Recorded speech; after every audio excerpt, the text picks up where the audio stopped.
I'm eliminating. I think we are all eliminating. And welcome to the Down in Front podcast. How's it going, guys? Woo!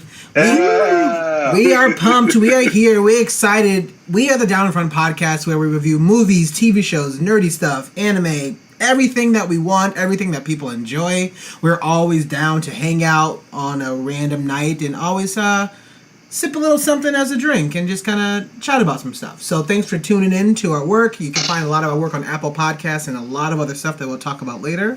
But I am Warren, your host. I'm going to toss it over to the mouth of the South. I mean, this man is going to be so famous that he's going to make me rich somehow. Brylan, how's it going? How's it going tonight? It's good, man. Good to see your face, as always. Thank you. Yeah. What you been sipping on and what you drinking? And also what you watching? So what I'm sipping on tonight, in honor of our movie, I decided to go out and get me some nice Kentucky bourbon. Nice. And nothing says Kentucky bourbon to me like Woodford Reserve. And so this is Distiller Select 2, so you can see right there. So there you go. But I highly recommend Woodford Reserve and any Kentucky bourbon. Lynchburg, Tennessee still, I feel, is, up there because that's just home. And that'll always be first to me. Nice. But what I've been watching recently is American Vandal on Netflix. And so last year we had a bunch of different documentaries come out that told, serial murder stories and potential murder stories in a very different dramatic way, like from a serial podcast to Making a Murderer to the Robert Durst documentary. They all kind of approach the documentary style in a very new, refreshing way, even to the point where it's just kind of like, oh, you as the audience, you go ahead and decide and share with each other, and made it very active, the conversation around what the talking points were. And so they were very entertaining, very engaging as well. So eventually it was like these type of documentaries. There's going to be somebody to spoof it. It's going to happen. And so American Vandal is that spoof. It is that mockumentary that follows the story of who painted dicks on teachers' cars at a high school. So it sets up a very funny sophomoric event that covers someone that was possibly accused of doing these things, and is there more to the story than that? And so they take that serial approach. What's really cool about this, and I think for a lot of these recent spoof type shows, I think I see Comrade Detective as kind of like a spoof on the 70s hard-boiled detective show, is that not only am I finding it funny, I'm finding it engaging to listen to the story as well. So there's a point while watching American Vandal where I was like, hold on, is this a real high school? Did this actually happen? And then my logical side of my brain just definitely kicks back in. It's like, oh wait, no school system would ever allow this to happen. And the credits at the end always tell you hey, it's made by an actual production company. But it is really fun. It's really engaging. The main character, who's named Dylan, he's actually done really well. And there's also some really funny school teachers in it as well. So I definitely highly recommend it. Cool. Yeah, I mean, that sounds very interesting. That sounds pretty cool. So I'm definitely going to have to check that out whenever I get a chance to finally kind of catch up on some other shows. But that's American Vandal. That's on Netflix. So appreciate it, man. Yeah. Mr. Blewett, the Shredder, the man who looks gorgeous 27 hours a day. How's it going, man? I thought you were going to say 27 hours a year, but I peak June 29th. Boom. There you go. Yes. I'm not doing too bad. I was gonna, like Brylan, pay homage to the film we just watched, but didn't. I took a hard left turn and ended up getting some spiced rum for tonight. So I called this drink the Haunted Corkscrew because it is kind of like a screwdriver in that it is booze and orange juice, but it is Baron Sambi spiced rum. I'm honestly loving it. Nice. It's like McDonald's. In terms of what I've been watching, I saw 2 movies the last couple days. The first one was Kingsman: The Secret Service, which I felt was appropriate because I've never seen it. It's been on my to-do list for so long. Literally since the first one came out, people were like, you should see that. I'm like, I should go see it. And then just never did until 2 nights ago. The second thing I saw was a movie called Little Evil, and it's technically billed as starring Ben from Parks and Recs, Adam Scott, that's the actor's name, and Turk, Donald Faison. Oh, I love him. Yeah, Turk's in it for 4 seconds. It's the most. It's a Netflix original, but it's the biggest case of misadvertising because none of the funny characters. Chris D'Elia is in it. Some dude from Agent Carter, who I've also seen in some other things, is in it. There's a bunch of people in the movie, but they aren't really in the movie, and it's kind of misleading seeing it, advertised. That being said, it was pretty funny. Definitely, if you have an hour and a half to kill, not a bad waste of your time. I will say this though. The main lead female character, the entire movie, I was like, damn, man, they got a great... So I have this thing where, I see characters in movies and be like, oh, they couldn't afford X, so they got this person.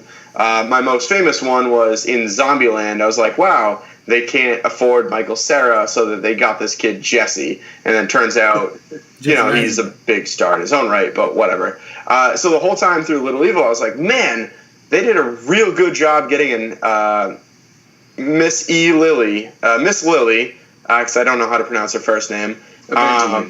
Evangeline Lilly. They got a great knockoff on that. And then, lo and behold, the credits hit, and the third one is starring Evangeline Lilly. Nice. Yeah, I thought she didn't look like the stereotypical her. I thought she was a knockoff the whole friggin' film. It was pretty solid, though. It was good, very good parody, speaking of parodies, Breland, of The Omen in those 70s era horror films.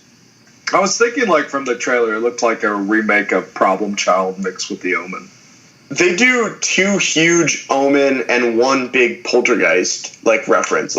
Scene a shot for shot remake of a couple of those scenes.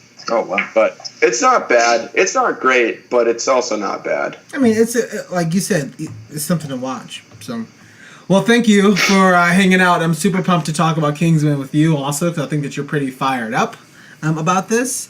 I am Warren, and I am your host, and I am currently sipping on a Blue Moon Belgian White. It's a wheat ale. It's nice. It's nothing crazy. I kind of switched off from having wine. Had a lot of wine yesterday, so. Maybe it can have a break for a few hours. And the only thing I've been watching has been The Ozark. Really trying to catch up and kind of finish this show. I think I have about maybe a couple episodes left. I know a lot of people have been talking about it. They've been comparing it to Breaking Bad.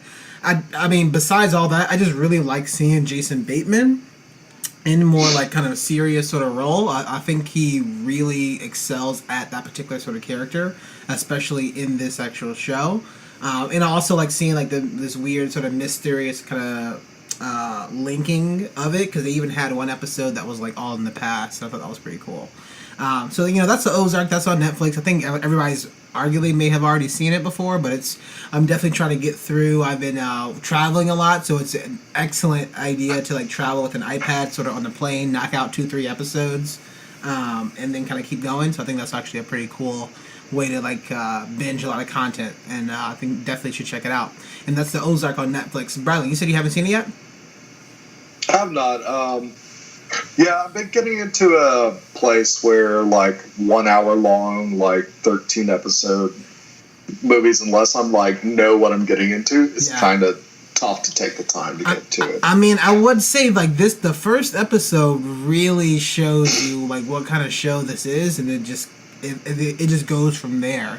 And I remember I didn't know what kind of show it was until some shit happens. I was like, And so I'm like kind of hooked, and I'm already like 7, 8 episodes in, right? So I definitely want to finish it. But 13 hours of content, that's kind of tough, especially if you haven't seen it before. So I can definitely hear you on that. And just like Mike was talking about, like the only things that I would want to watch are things that are enjoyable, I think, or at least some things that I like. And if it's not good, I just don't want to waste my time with it. And I'm kind of bummed. I dropped some shows off my list of Man in the High Castle was one, and Mozart in the Jungle was one, and they were good, and they weren't even like slow burn shows, not all of them at least, but I just kind of had to say I'd rather watch this movie or this other kind of TV show that's a little bit more enjoyable or a little bit more pleasing, besides Mother, and really kind of like. I like to have fun with the content that we actually watch. So I definitely don't. I wanted to make sure that I'm using my time wisely because there's, especially in October, we have so many stuff coming out, and my roommate just told me about apparently The Punisher is coming out. Spoiler alert! I didn't even realize that. So I'm like, I have to like binge these shows. There's no official date or like announced. There's an official year. Yeah, it's coming out before the end of this year. That's hilarious. Yeah. I love the way they're doing the marketing, by the way. It's like, it's so unique where they purposely are obscuring the date it comes out, which I've never seen anyone do. I mean, that's pretty cool because especially for Netflix, because it's all like basically subscription based. If they just drop that episode, I think they did that before too with, what's the name of the show with Kevin Spacey on Netflix? House of Cards. Didn't they do that? Or it was like one of these shows that just dropped all the episodes of one season and nobody even knew it was coming out. I'll look into it. I gotta see if I can try to find it. Should have seen the cap. So. Yeah, that's funny. Like 2 years ago, we would never have a conversation about like how 13 1-hour episodes is too long of an investment. Now, it is. It definitely is. Yeah. All right. So let's chat. Let's talk about Kingsman. The Golden Circle, Matthew Vaughn. This is his second installment of this film. The first one was called Kingsman, the Secret Service. And so this movie kind of going into, I want to get some of you guys' thoughts, some overall sort of excitements or sort of worries or just things that you thought about this film before we get into this entirely kind of spoiler version of it. And that's going to be after our actual intermission. So let's chat. I'm actually going to toss it over to kind of Brylan here Brylan, did you watch the first Kingsman, and what was something that you was excited or kind of hesitant about the second version? Yeah, I saw the first Kingsman, and when I saw it, I thought it was a really fun movie, very solid in its action. It was something that was a little different than other action movies that were out there. It was a nice little spoof on the James Bond franchise. Mm-hmm. I found that it had a really nice charm, like Colin Firth and Mark Strong were really well done as their characters in that movie, and I liked that it took a lot of risks. Like, I mean, ending a movie on an anal sex joke. I mean, who else would have done that? That was just like way out of left field and unexpected. And I thought Samuel L. Jackson's villain was actually really refreshing for villains in a very comic booky movie, because he kind of like, he thinks he's a good guy doing the good thing the whole time, and it's just he ends up killing people along the way. Yeah, and that's what makes him a villain. And he's not even like a criminal or anything. He has legitimate business that he's actually just putting out this SIM card that will blow up people's heads. And it had just that interesting, like just an interesting aesthetic. The whole like haberdasher, like bespoke suit.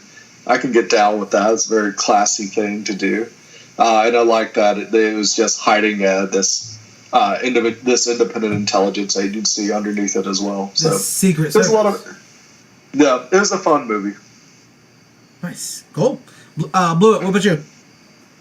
Yeah, so seeing as I watched this movie about 12 hours before I saw the second one, I really enjoyed it. I thought it was very refreshing. I think we're going to talk a little bit more about why the first one was so good in the spoilers section, at least on my end, because I feel like I have a lot of wins and criticisms that bounce off of that.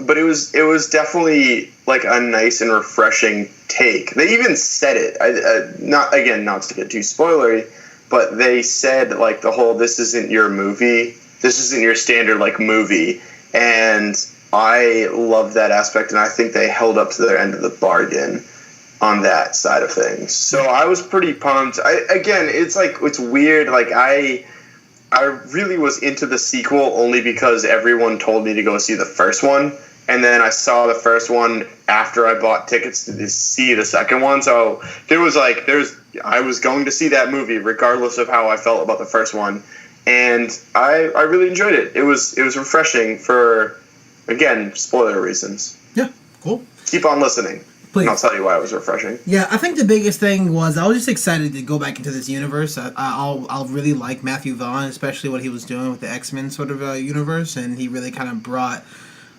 Arguably, it was one of the best ones. Like, that was going in a really, really dark path that I could not follow. So I was really pumped to see that it kind of came back, and he had this, like... anything about, like, Secret Service and, like, people fighting and, definitely like gadgets, also like fun gadgets. I'm always kind of pumped to see. So really going into this movie, I was just really excited about. I don't even know who's in this movie, and we're gonna get into a bit of the spoiler, some stuff here too, and we're really talking about wins and sort of criticisms about that. But I was just really excited to kind of learn about. Okay, we're going back into this kind of universe and like where it's gonna go. So I'm pretty pumped about that.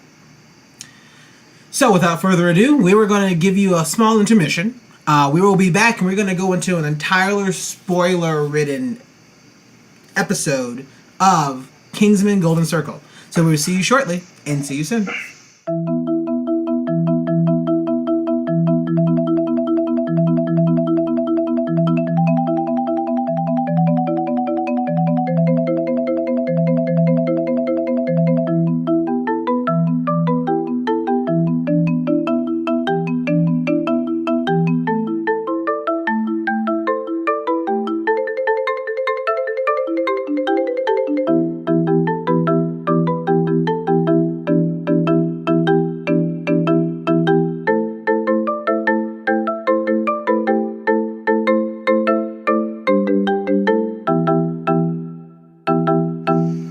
And we are back, and thanks for hanging out with the Down in Front podcast. We are here to give you an entirely spoiler, fun-filled version of Kingsman, The Golden Circle. We talked about some of the things that we're excited about. Now we're going to get really into the nitty-gritty and talk about our wins. I'm going to toss it over to Brylan and says, Brylan, holla at your boy. Alrighty, so I would say probably the biggest thing I love about this movie is I love the entire aesthetic of the Statesman. From the little belt buckle of having a little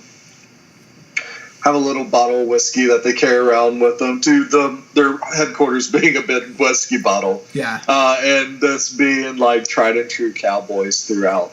With their whole aesthetic and just being very American about it too. Their gadgets are awesome, like the laser lasso, and using revolvers instead of just standard clip guns. I mean, I think they definitely do an amazing job of creating this brother agency that goes along with the Kingsman and making it a very American organization as well. Yeah. One thing I really want to say about this, and my God, how did you mess this up? Why were their names alcohol drinks? Like, I get it, they're whiskey distillers. Yeah. It's sure, but tequila and champagne are not traditionally American. But it was fun. Would you want Mexican? Would you want whiskey-based drinks like? No, I want founding fathers. So I think it would have been way funnier if because this would reflect perfectly with what the founding of the English, England. The Kingsmen are Arthurian legend. Exactly. There's no such thing as like an American legend unless you go to Native American. Pecos Bill and right. But Henry. we do have somewhat legendary founding fathers, where we definitely elevate them past what they were as individuals. So I think how do you mess this up that you literally cannot call one of them Franklin and Jefferson and Washington as like the leader. Like that's such an obvious thing and it ties in way more to the country. It ties in way more to the government that's, around the people. Like England still technically has the monarch, whereas the founding fathers were responsible for establishing, the republic democracy or democratic republic that we're in right now. I think it's because these agencies, they work independently. They're not part of the government. They're there to kind of keep the government in check. And it's kind of like having the government ties later on in this film kind of relate to that too. Well, wasn't the name was Whiskey, though? It's still going off of the legend of the country, where Arthurian legend is so ingrained in England. And for us, at least where I grew up, like, the founding fathers was so ingrained in how we were taught as children about how this country developed. Like, that, I cannot believe that's not the direction they went through. Fair. And you could even go based on their personalities. Like, I'm sure my Arthurian legend right now, after a couple Baron Samdis, what did I call him? A haunted corkscrew? Haunted corkscrews, yeah. After a couple haunted corkscrews, I'm not really sure on the people that they chose to play Lancelot and Galahad and Arthur. But, like, you definitely could have made Franklin should have been Channing Tatum. Like the playboy, like whatever it goes, but he's really smart and really good at. Like, come on, it's so obvious. Not to discredit your point, the Statesmen were incredible, taken out of that, but like they just missed a really obvious answer right there. Yeah, it's a valid criticism for their nomenclature, and I think it'd been more American if they went that route. But I still like the names were still fun. You still got the point behind the Statesman with that. Champagne. Ginger worked perfectly, though. Ginger ale, yeah. She was exactly a drinking one. But also, I got to give credit to Mark Strong just continuing his Merlin character. He's an actor that's usually playing villains. Like, he's probably the best thing about Green Lantern because he was a great Sinestro. Oh. And I know you don't like the movie overall, but he's Sinestro out of the comics and that, and he was amazing. Out of all the movies he played a villain, I'm surprised you pulled that one out. It's like, oh no. But Mark Strong has brought just a nice charm and wit behind the character of Merlin, and the way they let him go out singing John Denver, and like John Denver's his favorite, you find out John Denver's his favorite musician, and just standing on that landmine while he just sings that song and the Golden Circle goons just get closer to him. That was a fantastic scene, a fantastic way to just complete his character's arc as well. I thought that was a very strong moment. I think that's probably has to go down as one of my wins, so I have to argue. I mean, I would definitely support that. I'm just kind of bummed, and they really, there's a bit of a deeperness that he was kind of talking about. This as Ginger Ale and Merlin were talking about, and he was like, why don't we ever get a chance to go into the field, sort of thing, right? And they have like a bit of a moment that I thought was very nice. It didn't fit with the actual scene. I thought that was a very nice moment to actually have. And then you realize that, this entire universe is made up, right? It's very for fun, it's very silly, all the stuff, but at the same time, even in this universe, people die. And it did talk a bit about the person behind the actual scenes of it is a bit safer, to the point where if I'm going to go out, I'm going to go out knowing that I'm going to give my life or give myself to this cause. And I thought the way that he went out was very, very touching. I was very sad that it was like he didn't even get a chance to shine, but that happens. And just because you go into war or you go into these movies, you may not necessarily kind of get a chance to shine. So I do like how he framed that pretty well in this movie. See, I disagree on that one again. Apparently, this is who I am tonight. That's fine. For me, there was no pretense to it. They did not set up the fact that he was going to sacrifice his life at all in the first movie. Fair. And then they had one throwaway a line about him going in the field, but again, it didn't set up the pretense that he was going to die. I admit that I loved the scene of him singing at the Henchman. Like, that as a single scene was actually really cool. And they set this up. So traditionally they play the bagpipes in England for a soldier's death. And so having the bagpipes open the entire film, playing John Denver's Take Me Home, was a very touching callback. Like, it was like, what we talked about in Baby Driver with the whole, like, tinnitus thing. Mm-hmm. From the opening moments of the film, they set up kind of the end of the film. And that was cool. But character-wise, like, my God, where did that come from? Honestly, I want him back in the third one as some sort of villain role, because it will actually complete an arc that he's established. Like, him to go out in that scene wasn't really there. Well, I kind of knew. So Poppy mentions mines sweeper. She mentions, like, hey, make sure you reactivate the mines when the lawyer comes. And then they grab a baseball bat that's a mine sweeper.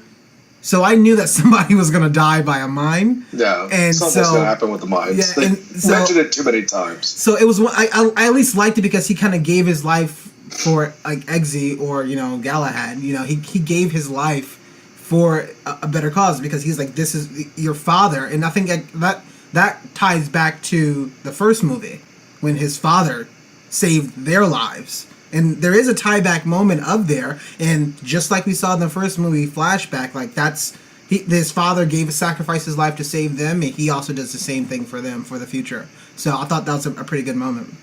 You're not wrong. And he's always there to be the character that is their backbone. He's there to support them whenever they need it, because Galahad's and Lancelot, they're out there in the field, they're doing the dirty work, and Merlin's always back at the home office doing his computer hacker thing. And these movies are two specific examples where shit goes wrong for the Kingsman, and he has to get out there. And for him to be, like, kind of like, quote unquote, the one not trained for the field, and to do the bravest act possible, I think it speaks volumes for that character.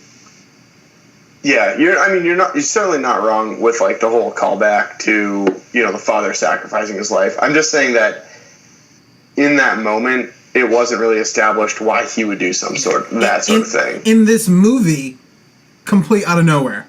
I can definitely agree with you on that one, Mike. In the movie, I'm like, all right, they could have and I'm wondering, right? I really wonder if in deleted scenes, if they show, like, Merlin training or something like that for him wanting to get out of the field, but he's being, like, clumsy, or he's scared or something like that. I wonder if they're going to put some stuff like that in it. Probably not, but it'll be interesting to see if they tried and just probably couldn't make it work. It was just ham-fisted. Yeah. That's all I'll say about that. Bradley, what you got? What else you got? I'll mention that even though I think he popped up too many times, Elton John fight scene was hilarious. He was great. It was funny to see. I mean, from what I've read, Elton John's, like, notoriously difficult to work with, and for him to, like, have fun with something that's totally, you wouldn't expect him to actually be part of something like this. To him, like, actually have fun and actually have that type of scene where he's jump kicking people in the face and stuff. It was funny to see that side of Elton John, which we've never seen before. Was he a Kingsman, or was he? I felt like in the first movie they had mentioned something that he knows about it, or. I think he was one of the kidnapped celebrities that Valentine had at the end, along with, like, Mark Hamill. But he's not, like, specially trained or fight or anything. No. Okay. It's just Elton John being Elton John. That's what it's supposed to lead to. And as for the Statesman, even though Channing Tatum is Channing Tatum, Pedro Pascal, he's moving up on that Charlie Hunnam level. And he's awesome as Whiskey. I think Whiskey's an amazing character. To see him be, like, the seasoned, like, well-mannered, classy statesman, and he has the best action scene in the movie where he's actually pulling out his two revolvers and going to town on on all these people in the Alps, and he's like, he says, "Cover me," and then he's just out there on his own and just shoots the shit out of them. He doesn't really need any backup. He's just that damn good. Okay. He's just smooth as hell for anything he does. It's interesting to see, like, the little twist that they give him as well. at the end of not really being sided with the Golden Circle, but still having his own nefarious means of why he wants the plan to fail. Yeah, which is interesting. I thought it was gonna go. I thought it was gonna go. Yeah, I thought it was gonna go a completely different way, and then they kind of showed their hand a little bit. But I still am glad they kind of went that route, because at one point I sat there, I was like, man, like, I only seen that magic rope once, and then I was like, oh, okay, it's gonna come back, and here's how it comes back. So I thought that was, I thought it was okay to do that. Just call it a lasso. It's okay. But what's a lasso made out of? A rope. Ha ha! But lastly, I'll say, like, I kind of thought I kind of enjoyed the Eggsy Tilde relationship. I thought it was neat that they took this anal sex joke and this, like, girl that could have been very superficial from the first one, and they built a character around her, and they like gave her like her due in this movie. And you got to see like a really funny moment where Eggsy's having dinner with the King and Queen of Sweden. The whole Glastonbury Festival scene where it's like, hey, I gotta have sex with this girl to to save the world, but let me call her real quick and see if it's okay first. I thought that was actually a really good touching moment, like kind of just added to, in this comic book world, having them like show that he kind of matured as well a little bit from the first movie. Yeah. Nice. Yeah, I mean, I'll share a couple of my wins, and I'm going to toss it over to Blewett. I mean, I just love the aesthetic of the Statesman, and how you potentially may have different secret societies like everywhere around the world. And I thought it was very funny. I really enjoy this moment because it basically everybody dies. Which, side note, I don't think Roxy's dead. If you saw her crawling out of her bed, I think she's probably still alive, and she's going to come back in the third movie. But who knows? But you see, everybody dies, and only Merlin and Galahad kind of survives. And so they kind of go into like their bunker, and they open up the chest, and they just see a bottle of whiskey. And so they're like, I guess we just drink, and like we're just gonna drink to our fallen foes. And I thought that moment was very funny. It was very, very nice. Just them two on screen, just hanging out, like having a good time. I really enjoyed a lot of these moments that Matthew Vaughn put in it, and scenes like that I'll go back and watch, and I'll watch drink with a bunch of my buddies, and we'll probably just be hanging out, kind of laughing at that time. So I thought that was kind of a pretty cool sort of moment.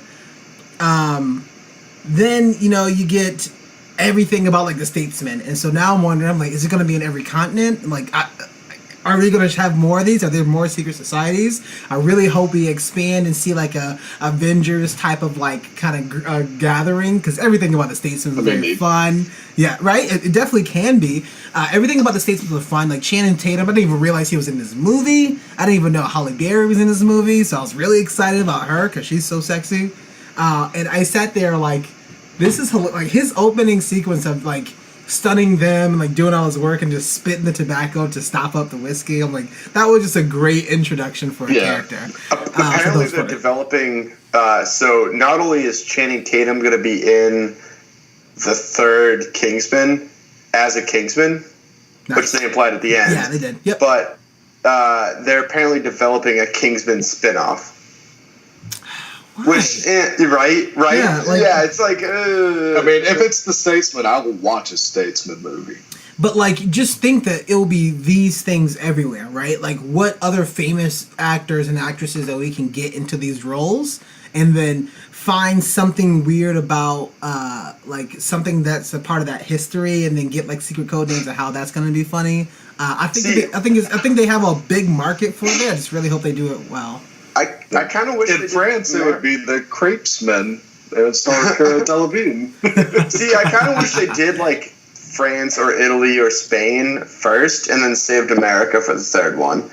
Partially because, like, obviously the history we have with England is intense. Yeah. Let's be honest. But storied's a better term for that. Where like, I think that you could have brought that to light in the finale to this whole thing rather than the second one. Because where do you, not to get too, like, nationalistic, but like, where do you go up from America?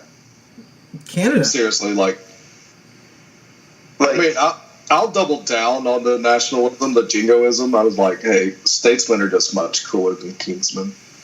I would debate you on that. I would say, like, the Kingsmen are cooler. I'd say America is America, go America number one. But I don't. What's the point? America. So with that, but like, it's one of those things that I think the Kingsmen had the cool factor down.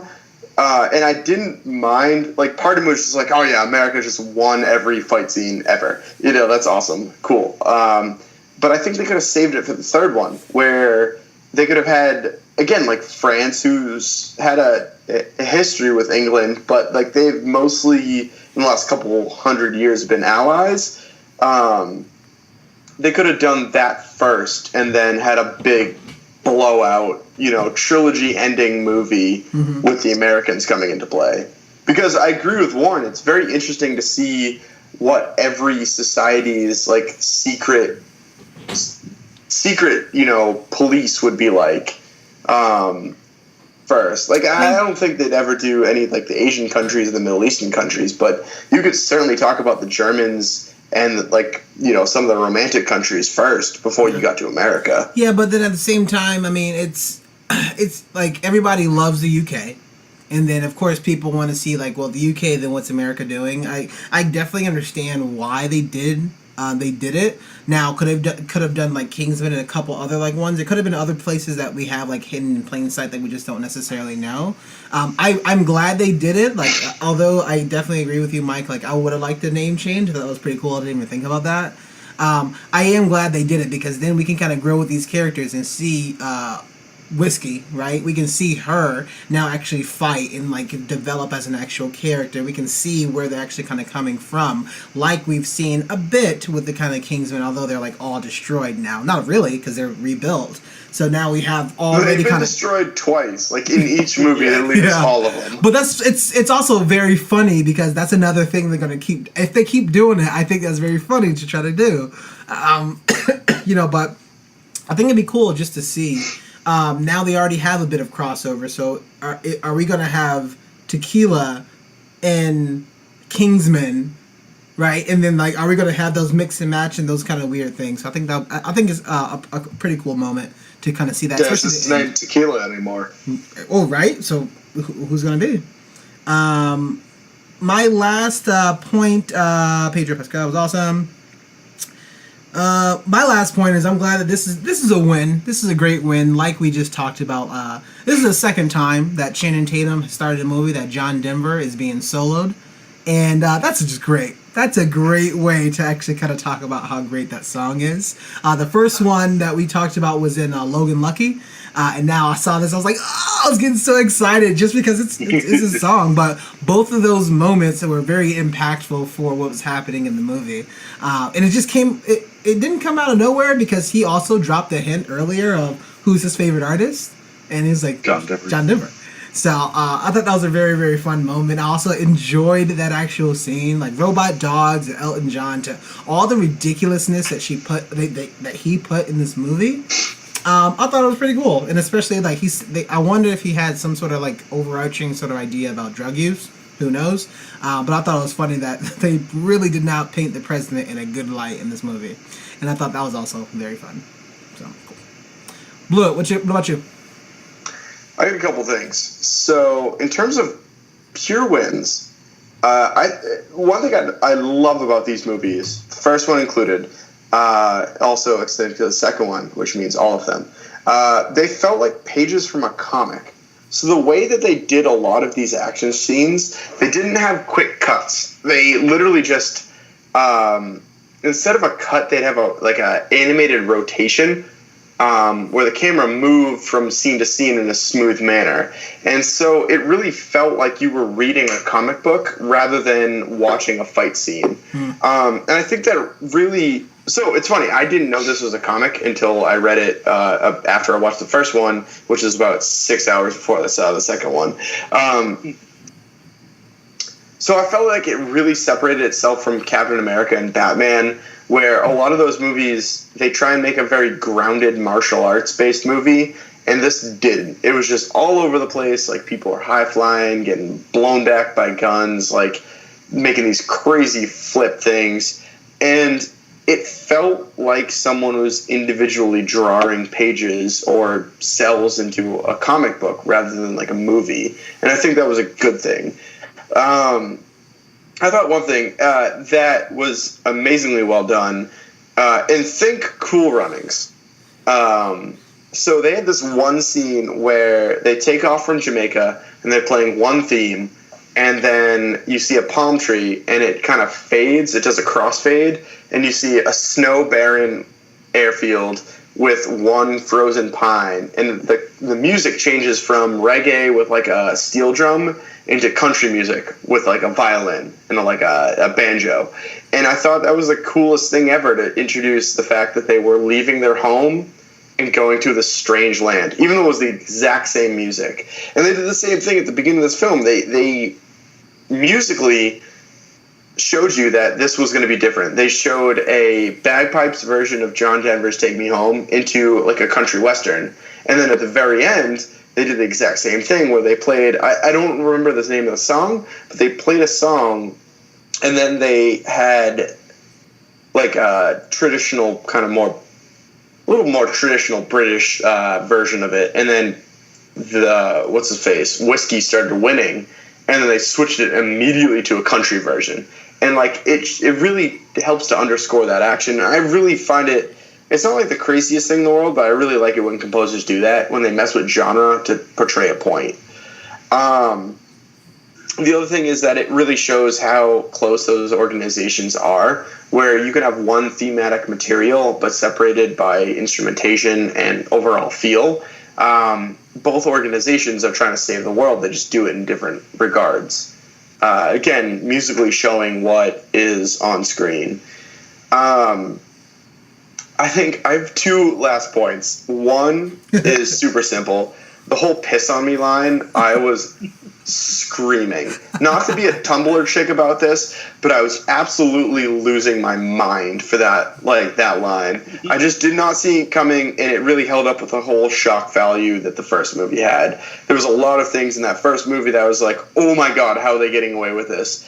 And that just completely fit the bill. Yeah. The last thing is, what happens in Glasgow stays in Glasgow. What happens in Glasgow stays in Glasgow. The last thing I'd have to say, and this is a real point, was that Poppy was amazing. Julianne Moore absolutely crushed it. She was adorable with her like whole 50s side of things. Like, she was cutesy in that same regard. She was terrifying, and she was in charge. Like, if she literally spanned the range of like, oh my god, you're awesome, to oh my god, I'm terrified of you. Yeah. And it's hard for like a criminal mastermind for anyone to feel actually afraid of, and somehow without having some crazy superpowers, she actually did that.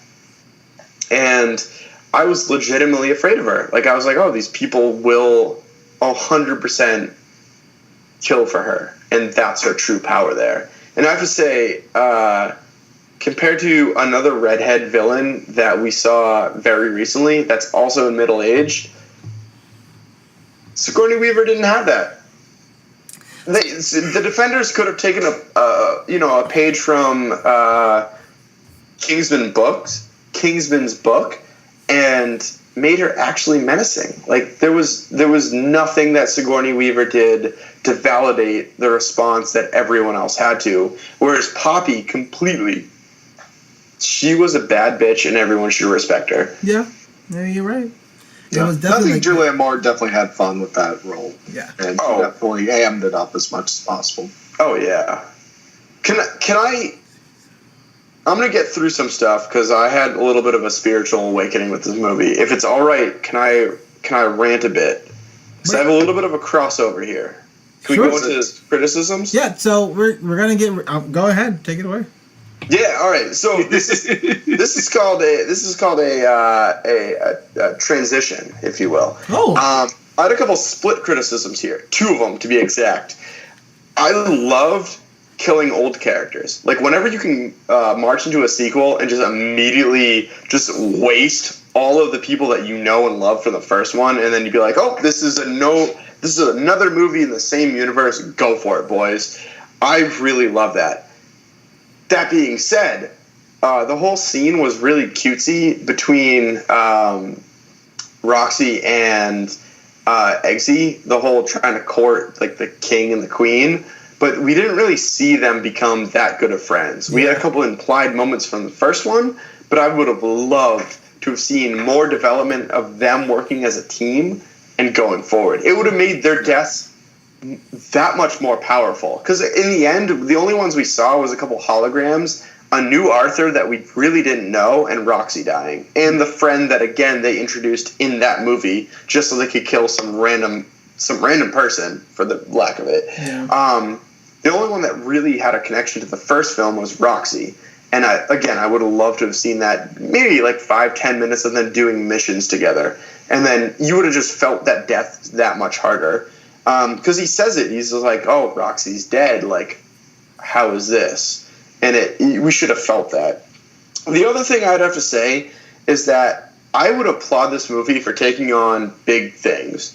The environment in the first one, and then drugs in the second one. Both issues are something worth talking about. Like, absolutely, there's stuff going wrong with the planet right now that's definitely human-caused, and we don't have an answer for it. And again, I wish I could say, like, oh, these politicians are being stupid and we have an answer, it's right here, it's obvious. We don't, and we're still searching for it. Yeah. And it was interesting to see them take a crack at it, like, oh, all people must be killed and then the planet will survive. In the same one, I felt that I really loved the take on drugs. Like, we are, as a country, in this huge opioid epidemic. Like, it's really hard to go anywhere and not be affected by it. And at the same point, this movie is challenging that, saying the war on drugs is stupid. And I agree with that. I think that it sent a lot of innocent or nearly innocent people to jail for something that, like, isn't really that serious. And it's affected them because it's hard to find jobs. It's hard to get, like, good credit. It's hard to get a loan. It's hard to get ahead with that if you have a felony drug possession charge on your back. At the same time, it really portrayed, like, hey, people that, like, routinely abuse drugs maybe aren't contributing as much as we'd like to society. And it's definitely biased. It's biased in the way that I wanted it to be, where that, like, hey, we should try and rehabilitate these people and we should try and, like, decriminalize it. But it also showed both sides in fairly equal light. Like, there's arguments to both, and I could definitely see you watching this movie and taking the same point out of it. That being said, it was heavy-handed. It was the central plot of the movie was, like, try and free all these people from drugs. And I thought that the first one did a great job of not being so environmentally heavy-handed. So it was a background central plot between Valentine and Eggsy that they had the environmental aspect, but they also had a little bit of a personal vendetta. So the movie can make a point, but it wasn't, like, very preachy. Whereas I felt like this film was very preachy on, we must address the whole drug problem.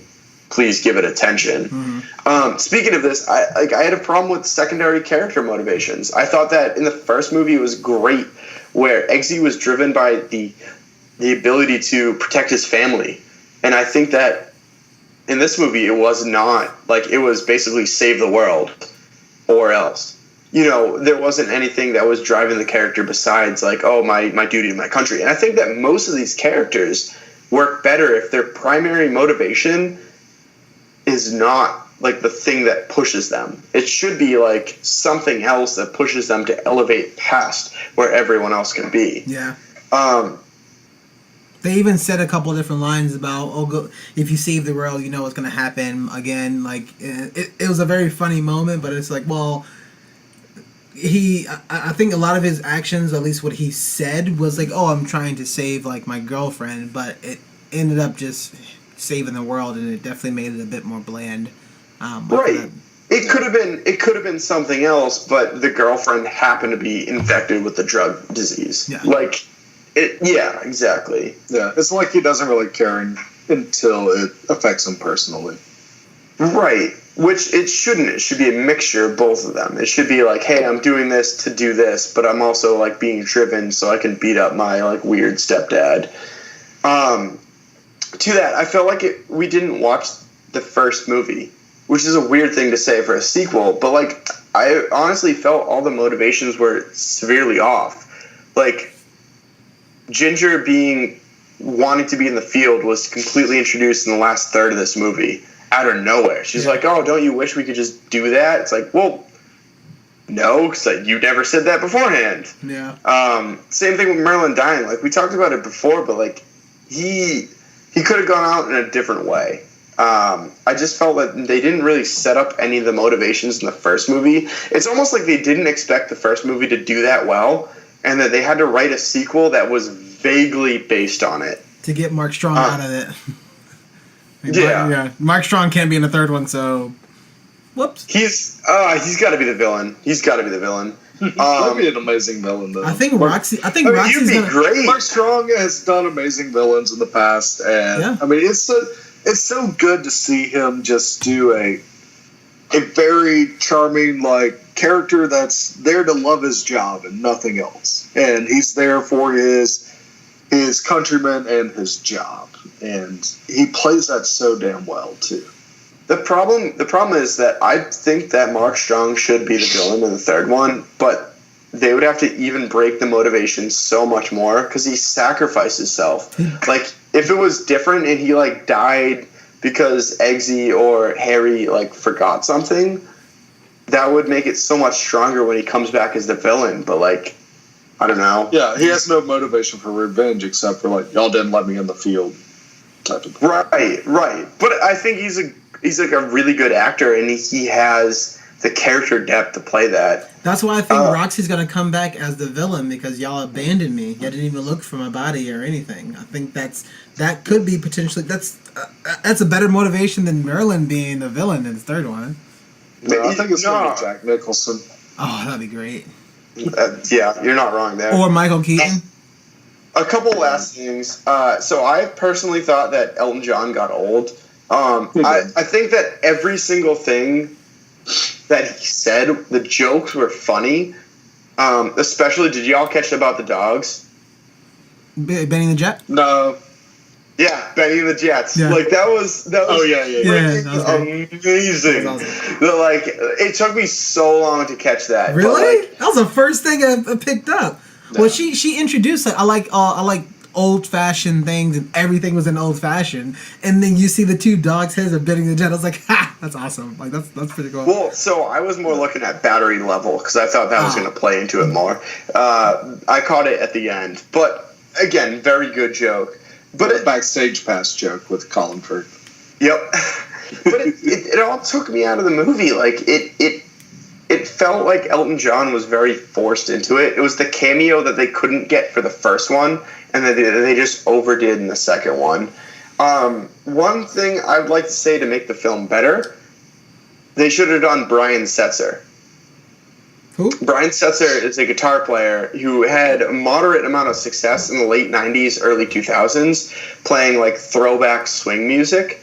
But the thing is that swing music is 40s, 50s. 40s, 50s suits Poppy's layer better. Like, her entire thing is based on 1950s America. Yeah. And if you take one guy that's still active doing that style of music, it should have been him. Or someone I'm forgetting right now. Brian says Tom Jones.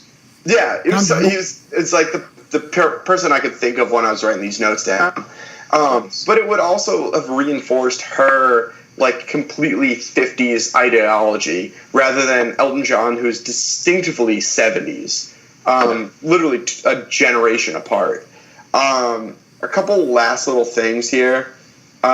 So in conclusion, I hate doing criticisms without giving like how I would do the movie better, and I've done most of these without that. So again, I'm a massive hypocrite. I've said this before, and I'll say it again. In this movie, you had the opportunity to tell Harry's backstory. Harry got killed in the first one, like shot dead. We we're not expecting him back. He literally says that he does not have a connection. He does not have an emotional investment. Tell that. Like, literally show us all of that and show how he progresses through the military into the Kingsman and then up into the point where he gets shot and died and comes back. Like, because at that point, we would know who the characters are. We would have established Eggsy through the first one. We would have established Harry through the second one. And then you would have set yourself up with an amazing third chapter, which would have introduced America as, like, a player on it. Again, we're going back to that whole thing. One last thing. I didn't think that this movie had a meta scene as much as that snow, as much as the ski scene introduced it. You had that great scene between Colin Firth and Samuel L. Jackson, two all-time great actors, saying like, "Oh, this isn't this type of movie. Like, I always empathize with like the villain. Oh, I always empathize with the hero." This movie did not have it. And I think it thrives on this, where like you have to be so meta about what you're doing to separate yourself from like the actual James Bond movies that have been coming out recently. And I think that really underscores this, where like they took a couple things and ran with it, but they didn't really quite capture what made that first movie great. And that first movie was so unbelievably meta, and they did not do any of it. This one. One other last thing, they could have told the story about the power vacuum. The Kingsmen were dealing with a situation where literally every world leader had died in the first one. America and the world had somehow fixed itself in less than 365 days. We don't, people. Oh my God. Do you want any of those yodels deciding on our world leadership in less than a year? Like, I think you could have made a great movie about a couple Kingsmen trying to save the planet by not having any sort of leadership while also trying to stay in the background. That was a really interesting premise that I thought of, but they just didn't do it. It was just business as usual. Yeah. I mean, I think I want to touch off of a couple of these points that you brought up, Mike, is I thought it was kind of weird. It was not quite of a retcon, but when they introduced how is Galahad, how is Harry Hart back? Oh, we have this. What's the name of the gel? Something gel? It's called the Alpha Gel. Alpha Gel. And so when they introduced that, I'm like, I was fine with that. Well, I was fine with that. I thought it was cool. Go America, World Police. Cool. Cool technology. I don't have an issue with the technology at all. I have an issue of them rushing to use it too quickly.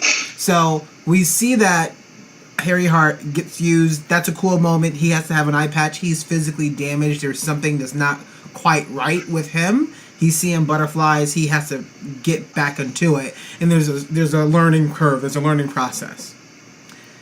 You do it again with Whiskey, who has no issues. Literally, there's nothing wrong with this dude who gets shot straight through his brain. Through his brain now. And they kept mentioning the fact that memory loss and all sorts of stuff with Harry Hart, and how he finally gets this puppy and it like jogs him out of this kind of weird thing, which for Whiskey, all you do is show him a picture and say, "Oh, you don't remember her?" And then it jogs him out. He's like completely back to normal and able to go and fight two other Kingsmen. I just thought that was kind of weird of just take it.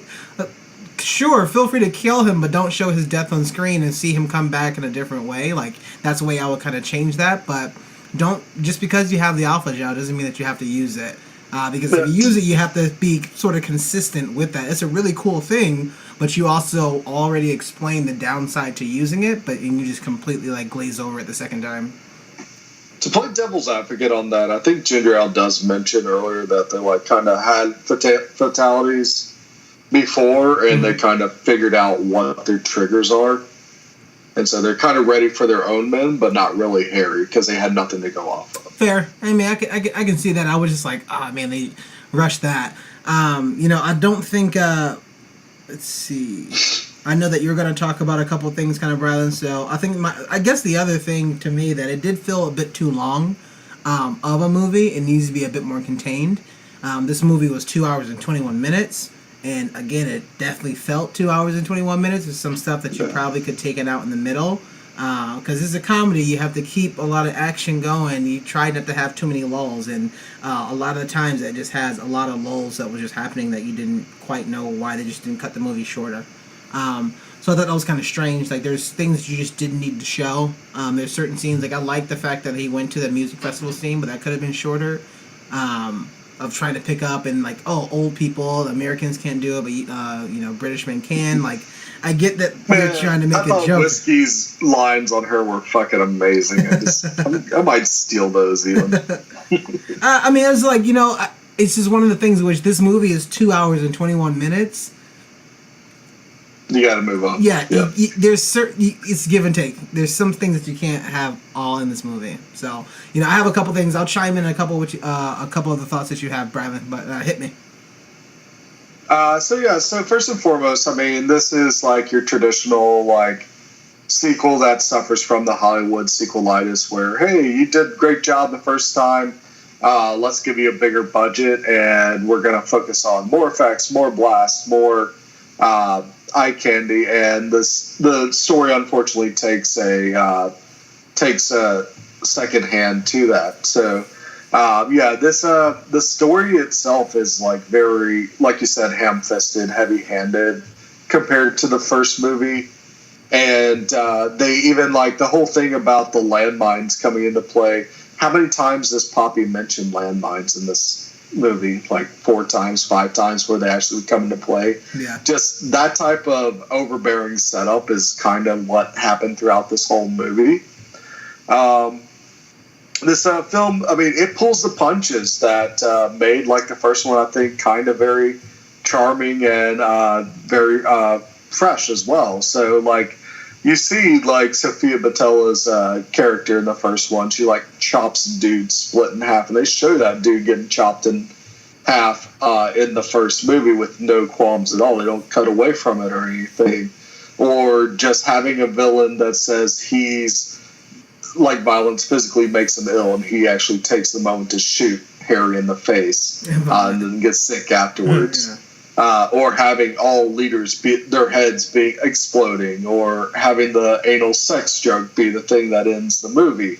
You don't really get any of that, and even the whole like, oh, I gotta cheat on my girlfriend to save the world type of thing. It's played up more than what it actually is. Yeah. And what it turns out to be. I mean, Channing Tatum. I mean, you got Channing Tatum in this movie. And to have him be literally put on ice halfway through the movie. I mean, if that was the joke, fine. That's a funny joke.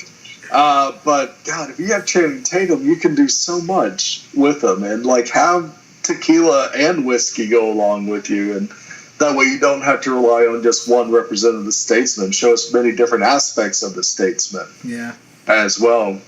I think and one thing that just bothers me, I mean, that kind of like was the thing that I didn't really like about the first film is Taron Egerton himself.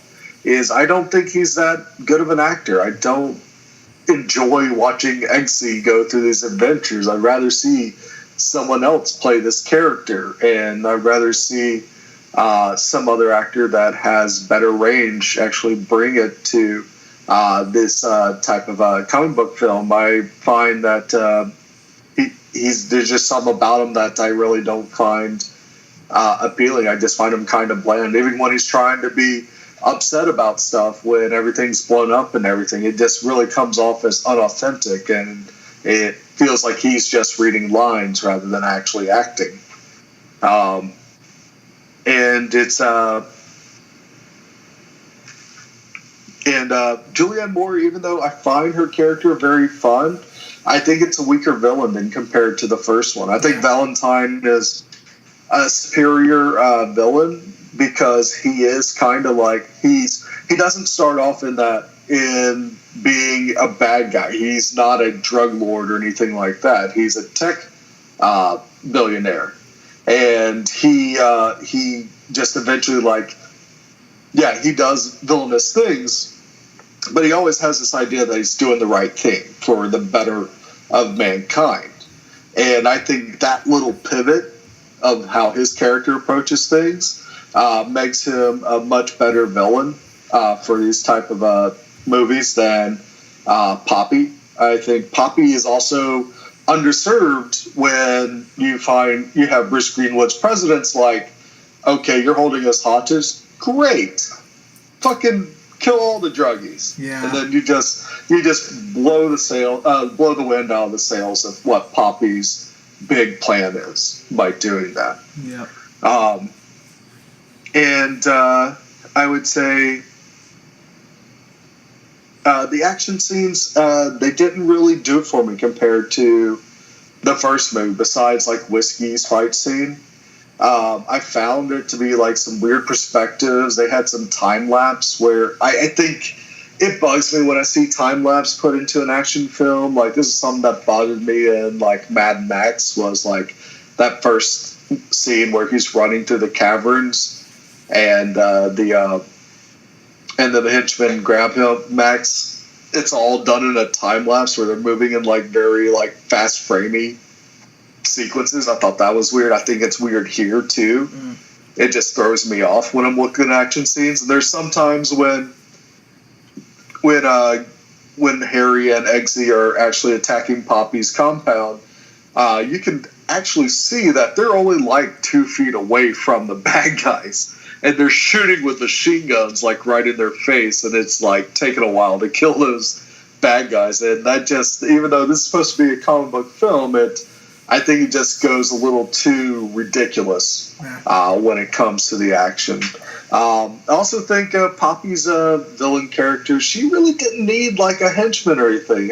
I mean, there's no reason for, I think his name was Charlie, there's no reason for him to be in here. He's like a superficial character from the first film that you hardly remember, brought back here for what, just to have an analog to Sophia Boutella. Sophia Boutella's henchman was very unique and had those sword legs. He's not really here. She has those robot dogs. She has the other robot. Yeah, I think that's enough for her. That she doesn't trust people. That's a really cool thing that they should have doubled down on her character. It was so that they could have a Winter Soldier analog. Did I talk about how Henry Jackman's score was ridiculous?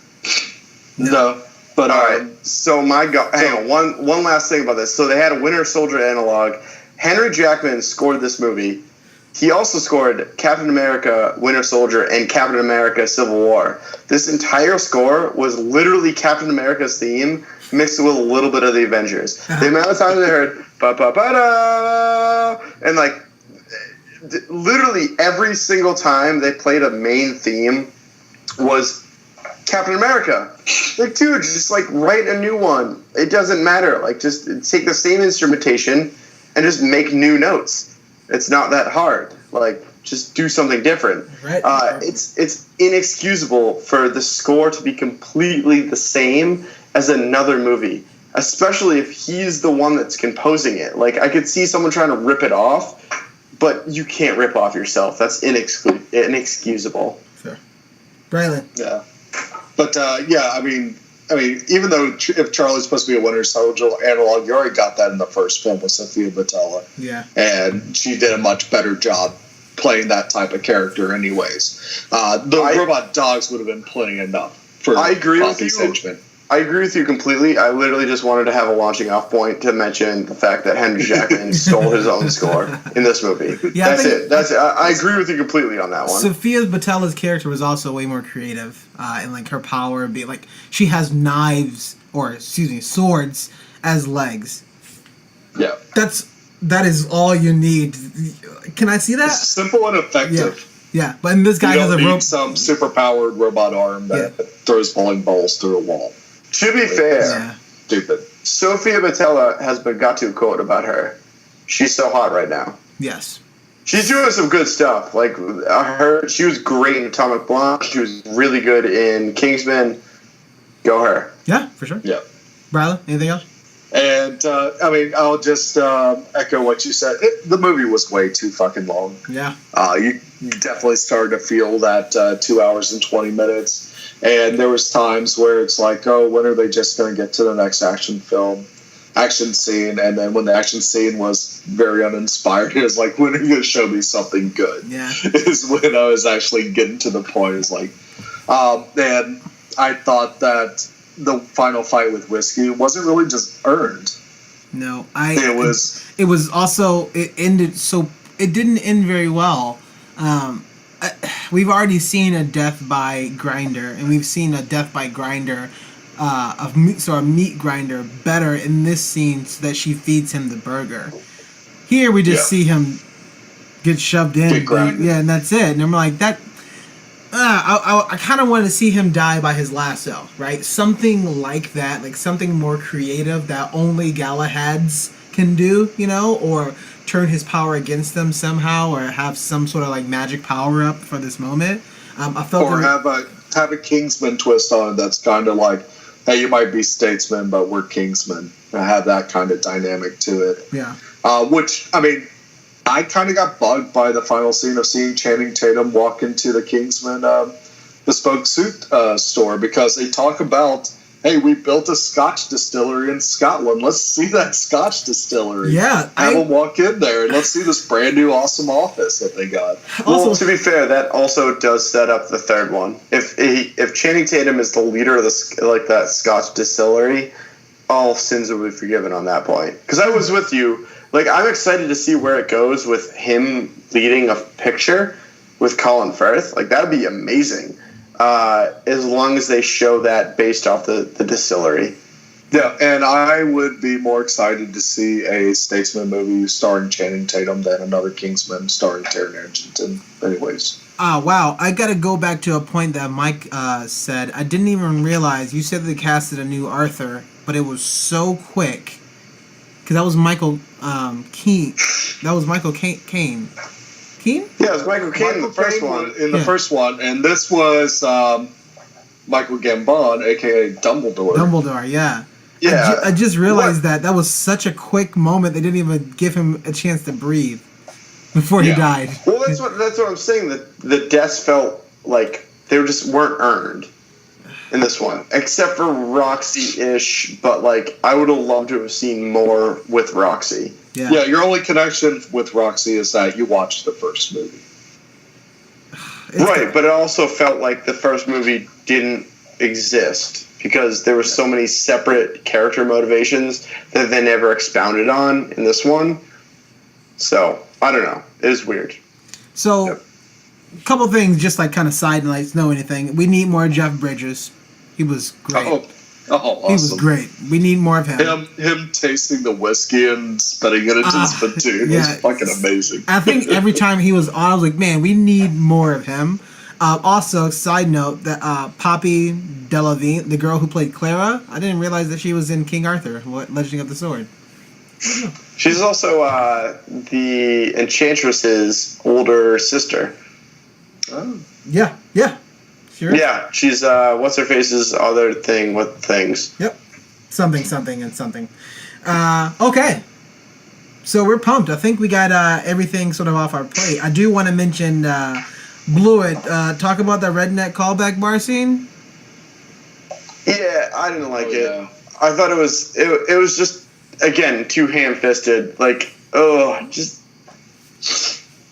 don't do it. That was a signature scene from the last movie. It would have been funny if they went another way, where like they sort of like referenced "Hey, I'm gonna kick your ass on a bar" and then didn't. Mm-hmm. Like resolved it non-violently. Because partially the whole time I was thinking, well, that main American guy is like in on it. He's a statesman. He's just trying to get the old Galahad back into form. And then it never happened. He was just like a rednecked asshole. Yeah. It's like, fine. I don't care. I thought would be interesting is that if you put them into like a little bit more fancier of a bar, but they go in there and they're kind of loud and like more boisterous, and then you have some proper people tell them to kind of leave, and the more proper people were being a little bit more rude. And that same sort of kind of concept, just change the bar dynamic, because you still have the same bar dynamic from the first movie. Yeah, that's actually, I'd never thought about that. That's a very good idea. Just change that dynamic if who's being rude to who. Mm-hmm. Yeah, and I know And I know, like, the whole idea is, like, to show that Harry still has ways to go, but I feel like it undermined Harry's character by just showing that again, that it's like, okay, here's something that you've done in your sleep and are fucking amazing at, and now you can't really do it all. I think for this type of movie, it doesn't really play off that well. And also, I kind of wanted to see that his whole call on Whiskey being a bad guy, and he's just like, he showed his cards, and that's all the explanation we get. If you're going to get fancy with the visuals, kind of like step us through his thought process of why he thinks Whiskey is going to turn on him. Also, I thought that would have been a cool visual element. Also, give me some hidden messages in those butterflies in his containment room. I thought that they were going to go that route of this information was locked down deep somewhere, and this is how you like unlock it again. But they just kind of glazed over that. I thought that would have been pretty cool. Like, he spent obviously a lot of time like making these butterflies. Like, maybe these butterflies have something to do with like making suits, right? And there's some sort of pent up, much like Blewett was talking about, like unlock his past a bit more of trying to figure out like what is it about butterflies and being called Butterfly Man more than Galahad in this movie. I mean, that's also could be kind of effective. This movie should have, to underscore this, what I said earlier, this movie should have been Harry based. It should have been told since the moment he got shot in the face up until that moment that he defeated, they defeated Whiskey in that diner. Like, they really should have followed him instead of Eggsy. I think I would have the whole time, because then you would have actually had an arc, like someone who's trying to win redemption, rather than like Eggsy who's kind of just doing the same thing he did in the first one, except with less motivation because he's just a Kingsman and dope at it. Yeah, he's trying to save him. He's now trying to find his identity. That is like the main point. But then the secondary sort of thing is, he has to also save the world and save a bunch of these people. But in the end, if I can't find myself, that's going to be tough. And you see a lot of people feel, and also people are dying in this movie. I think it makes it a bit more impactful.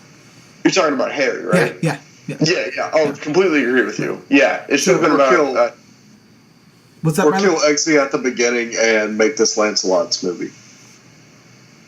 Who is Lancelot now? Roxy. Oh, yeah. That would have been interesting. Yeah, I could mess with that. I still would rather have it be a Harry focused movie about how he grew up, how he got to be this like emotionless killer. Yeah. But I could do Lancelot. Mm. All right, guys. We're excited. Thanks so much for hanging out with us. We are the Down in Front Podcast again, and that was our review. I'm pumped, and I'm going to toss it. Brylan, grades, lasting thoughts. I'm going to give Kingsman: The Golden Circle a C. It's definitely visually elevated from the original, but it lacks the charm and the risk-taking that the first one had that made it such a special movie. All right. Mike, what about you? I give it about a C+. I know going on grades earlier, and I said this immediately afterwards, I like this movie more than Alien-ish, even though I gave that a higher grade. And so I'd like to preface this that I think I was grading movies too high. Which Aliens? Wait, just be clear. Covenant? The latest one. Was it Covenant? Oh, okay. Yeah, that movie was trash, and I rated it way too high. But it really wasn't that good. Sure. So C+, slightly above average. It was fun-ish. Yeah. I mean, I'll give this guy a B-. I mean, it was fun. I appreciate the attempt to do it. They'll be able to kind of get things back and see, what worked, what didn't work for a potentially kind of third one. But it also wasn't a bad movie. I think there's a lot of stuff that's hidden in. But like you were talking about before, like it's a sequel trap. It's a trap.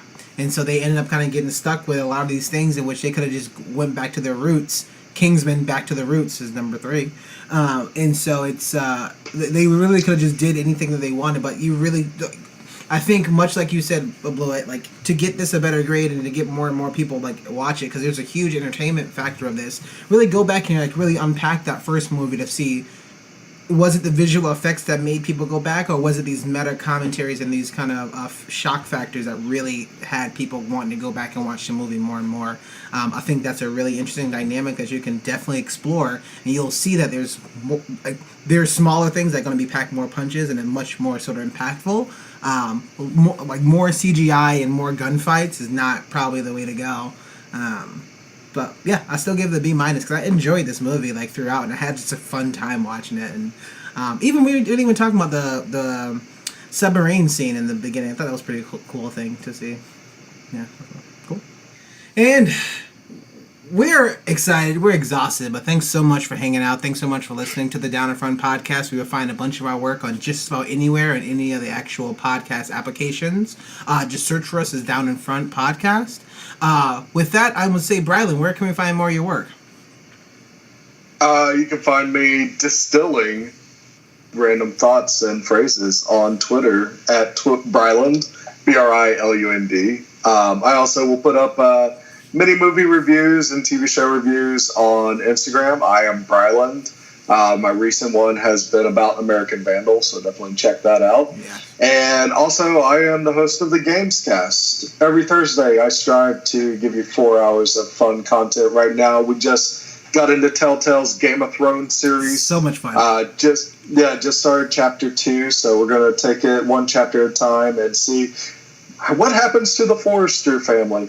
They're not looking too well right now.